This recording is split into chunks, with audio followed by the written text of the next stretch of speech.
So here we have Galaxy Trucker Do What, which is the new expansion for Galaxy Trucker. So what it brings to the game is mainly these two big modules. One is the VIP astronauts, and the other is missions. So if people may know the older edition of Galaxy Trucker, there was an expansion called Missions.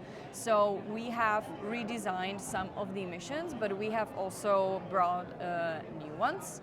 As for the missions, you always obviously have a certain goal that you're trying to accomplish. Some of the missions tell you what specific pieces you want to place on your ship.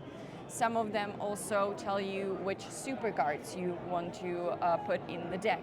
So we have some of these new pieces in the box, like explosive cargo or heavy cargo, fragile cargo, and things like that.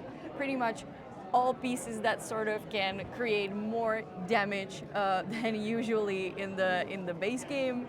As for the supercards, those are again just some more tricky cards that can appear when you're flying through the galaxy with your ship. So we have, for example, this meteor shower that you can see that there's a bunch of meteors sort of like hitting your ship from pretty much all the directions, and so it is very tricky. Or the plague card that sort of if it appears and you have cabins next to each other, then unfortunately your crew will not make it. So that's an example of that. And the VIP astronauts, I really like this part because that's something that you can sort of throw in the game whenever you like. Your goal would be to ideally place one of each color on your ship. So here we have the little meeples that represent them. And for each game, you would have one of these. There is a bunch of cards for them in the box, so there's a big variability. And each VIP has like specific requirements where it wants to be placed in the ship. So for example, one can require exactly like a cannon, an engine, and a shield.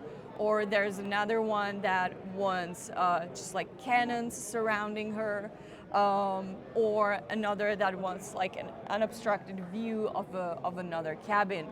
So you're trying to like place them where they want to be. Those are these like little tricky puzzles.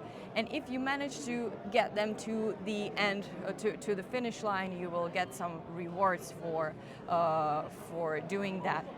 So that's the two major parts. And one last thing definitely worth mentioning is that this expansion now features a turn-based mode.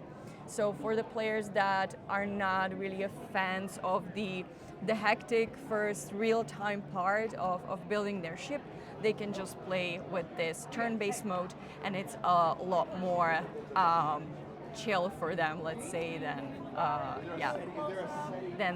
the crazy real-time option. And we are releasing the game here at GenCon, so it's already available. So yeah, people can get it at GenCon.